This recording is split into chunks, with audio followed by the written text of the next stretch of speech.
Hi there, and welcome to another edition of Israel Explained. Today we'll be talking about the Israeli attack on Iran, or the purported Israeli attack on Iran, because Israel hasn't yet taken responsibility for it and probably won't. So, the attack took place around midnight Iranian time last night. The target was reportedly the Isfahan Air Base, which houses the 8th Tactical Iranian Air Force Wing and is also adjacent to some nuclear facilities. At first, there was a lot of disinformation that Israel had attacked in Natanz, that Israel had attacked in Baghdad, that Israel had attacked in parts of Syria that it hadn't. All that turned out not to be true. Fog of war kind of stuff. The target appears to have been the airbase, and more specifically, the anti air battery defending the nuclear base. The attack can be seen as a message to the tune of, your defenses are useless against me. Now, what are the defenses that Iran has in the Isfahan air base? Reportedly, they have an S-300 anti-aircraft battery there, or probably more than one, and that's a sophisticated air defense system made by Russia. And most likely, Israel was showing, successfully from what I'm hearing, that it has the ability to bypass that system. So that target was selected for two reasons. It certainly wasn't random.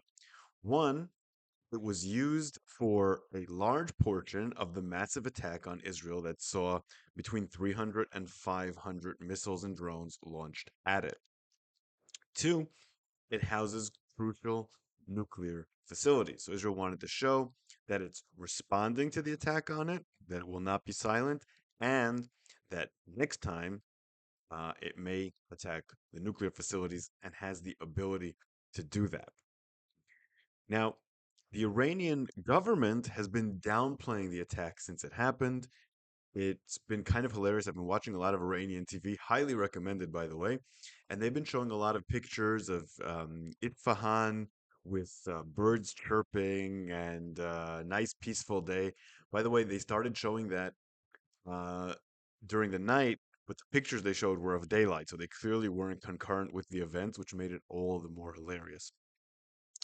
Their president Raisi said that the attack only strengthened the Iranian armed forces, and other Iranian sources, after initially talking about an attack, acted as if an attack had never occurred. So they don't really have their message straight, but one thing is clear. Iran is downplaying this attack, and that's very significant. It would seem to hint that Iran considers this attack underneath the threshold from which it would have to respond. And that's no mean feat, considering that in the last few days, Iranian officials have been saying repeatedly on any platform possible, including in the UN, that any Israeli attack of any kind will be met with immediate and swift response. Um, as for the Americans, how were they involved? We know that the Biden administration demanded that Israel inform them of any attack, and that they generally preferred that there would be no attack. So today, the Italians said that the Americans were alerted at the last minute. I'm not sure that that's true. I think it may have been more like 24 hours. They were informed of the scale of the attack. The attack was such that the United States decided not to forbid it and also not to approve it, giving essentially what we call a yellow light to the operation, which is as good as Israel was going to get. Secretary Blinken said, quote, I'm not going to speak to that except to say the United States has not been involved in any offensive operations. The United States is washing their hands of this attack, but not in a way that would stop American support if there's a counterattack. So that's a very good outcome for Israel, about as good as it could expect. Official Israel didn't say a word about this. The government still hasn't. Netanyahu put out a picture of him working over classified documents to hint that he did it. He likes to take credit in some way, but he hasn't come out and said it. However, anonymous Israeli officials told the Washington Post and the New York Times that it was indeed an Israeli attack. and more of a signal than anything else that it can attack and reserves the right to attack. Now, as for how the attack occurred, there have been two different um, major schools of thought on that.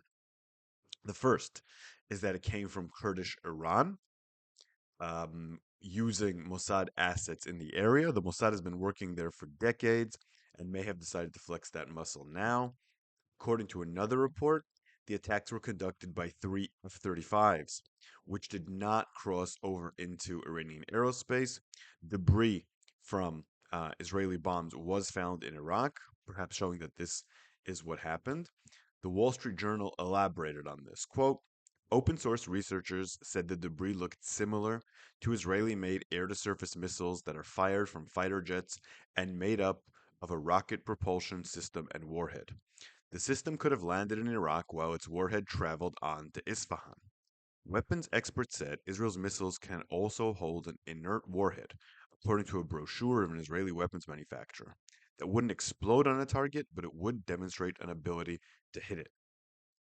So we're not exactly sure if it was F-35s or if it was um, Mossad operations using local rebels or a combination of the two. And that's a good sign that we don't know exactly what happened. That's what Israel wanted. Israel wanted to have plausible deniability and an air of mystery about the attack. In that, it has certainly succeeded. But not everyone is pleased with this attack. Itamar Ben-Gvir, the Minister for Internal Security, called it a dardale. Dardale is a term that we use in Israeli soccer. As a former soccer player and big fan, when you describe someone's shot as a dardale, what you mean it was weakly or badly hit. It's a bad shot. Iranian media immediately echoed that as a sign of weakness, retweeting it, mocking Israel, mocking its response. So it certainly has not helped Israeli deterrence to have a member of the cabinet mock its own operation. Even a member of Netanyahu's inner circle reportedly called Ben Gvir and told him, you're harming the war effort. Of course, there's not going to be any disciplinary action because Netanyahu depends on him for his government. Despite the criticism of Ben Gvir and the mocking of Iranian media in response, the attack achieved everything needed to. Israel couldn't afford to seem weakened like it's just receiving that massive attack on its territory. But if it responded too much, it risked two things. And it's not even clear which one of these is more important. They're both big risks. Risk number one, you end up in a front with Iran with no clear way to de escalate and end it, all while Israel's already involved in two other major fronts that it has no idea how to finish in Gaza and in Lebanon. But just as importantly, the major achievement Israel has had diplomatically in this entire war has been the coalition that it managed to put together in response to the Iranian missile attacks. Too strong a response had the potential, at least, of dismantling that coalition. So this attack has avoided the quagmire of another front and kept the coalition together.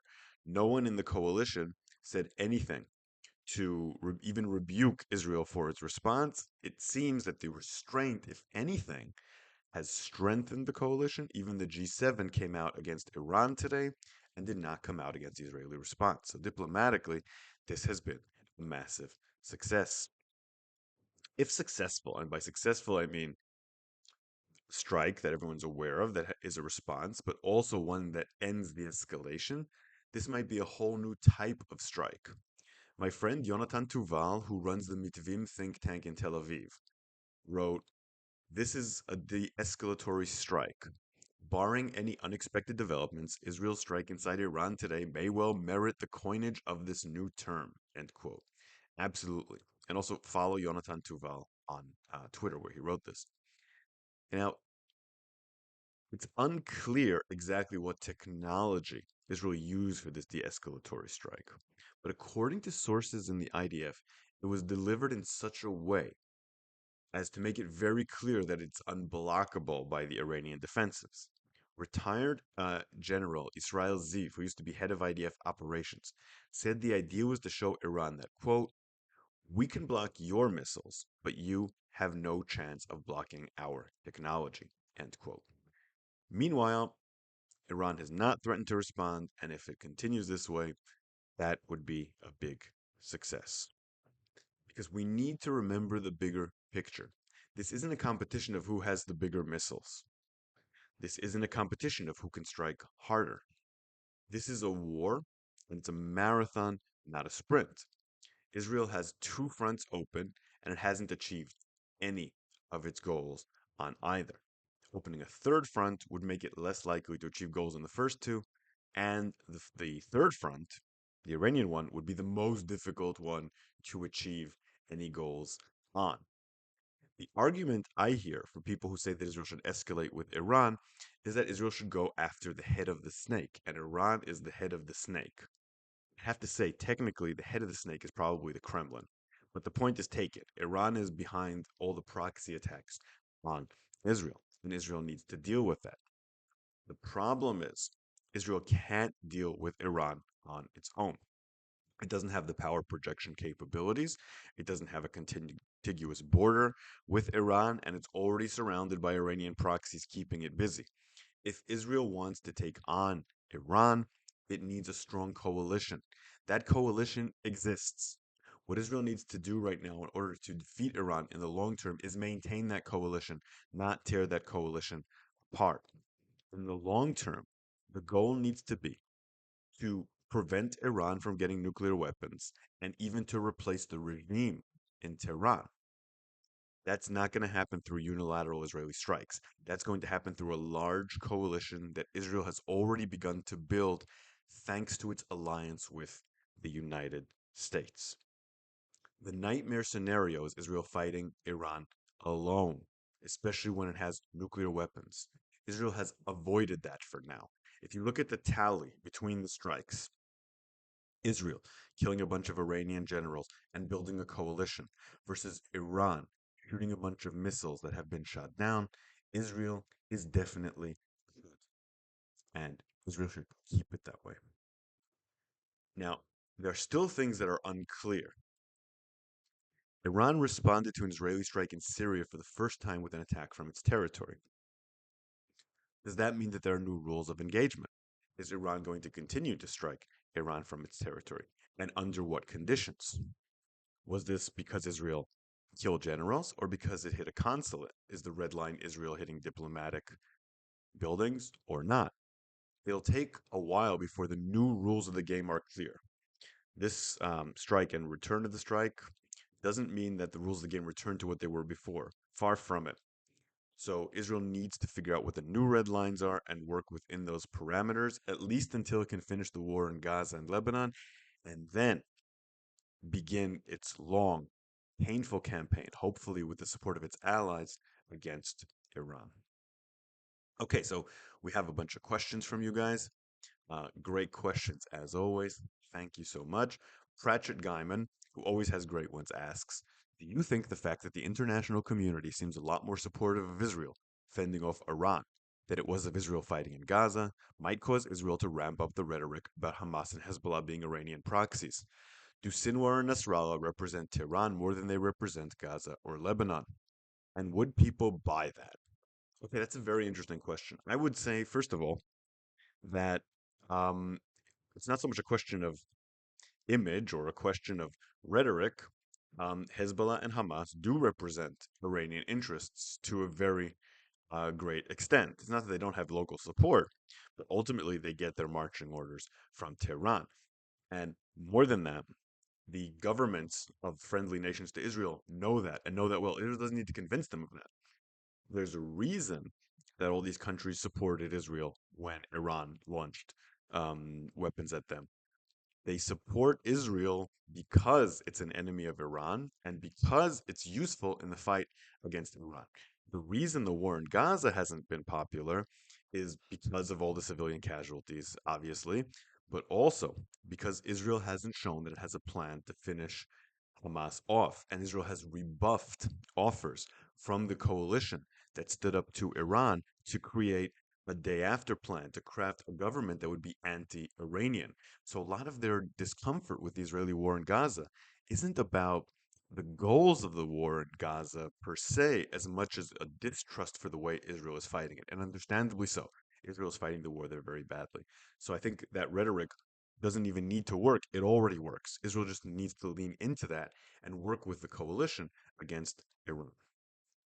Mark Sable, friend of the show, says, I saw some talk on Twitter about how Iran has some level of success by gaining intel about the capacity of Israel and its allies' air defense. While I'm guessing that's essentially propaganda from regime apologists, do you think there's any validity to that? I worry that Iran and Hezbollah might learn some lessons even from a failed attack about how to conduct a more successful and deadly one. So it's both. It's true and it's propaganda. When you fail in an attack, you try to put any kind of good spin on it. We learned about your defenses through our failed attack is not very convincing spin. Doesn't mean it's not completely true. Next time Iran fires at Israel, it will try to come up with various systems of overcoming the advantages. Some of those would probably be diplomatic to try to erode the coalition. Coalition is really the important point here. They would definitely shoot in spurts and bursts and from different directions because part of the problem with this attack was that it all came at once from the east. So yeah, there's stuff that they can learn from that. I'm not too worried. Israeli defenses are good, much better than the Iranian defenses. Jose Roche says, considering that Israel has a united government and decisions are split between Netanyahu and the others, as opposed to how it's done in the US, who is to blame for the IDF failures as of late? So I just want to say the IDF isn't the one who's failing here.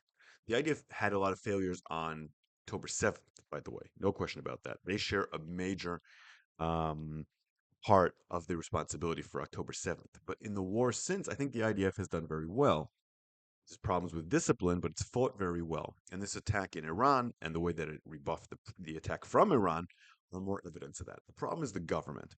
The government has been unable and unwilling to make decisions, to make real decisions on whether to take out Hamas, whether to replace it with another government, how to free the hostages, whether to reach a deal.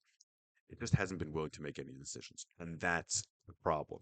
The main culprit, of course, is Netanyahu. Netanyahu is the link between the earlier era when Israel was appeasing Hamas, allowing Hamas to rebuild itself, and weakening the PA instead of doing the other way around, which is the smart thing to do.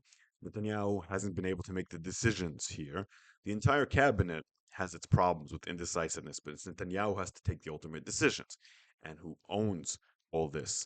And Netanyahu has lost the trust of Israel's allies to a great extent, by with a sense that he is working for his own goals instead of the nation's. So Netanyahu is ultimately responsible. However, everyone who oversaw October 7th needs to go. That's including the chief of staff, head of Mossad, head of Amman, all those people. They all need to go. But Netanyahu is the primary person who's responsible for the faults of both before the war and after the war, linking all those mistakes under his responsibility. The buck stops here with the prime minister, and he's been in power more than any other prime minister. Jesus, or Jesus, asks, what makes you think the prime minister after Netanyahu would be more likely to cooperate with the American administration? From what I've seen, the majority of people in Netanyahu's circle are calling for more drastic action in Gaza.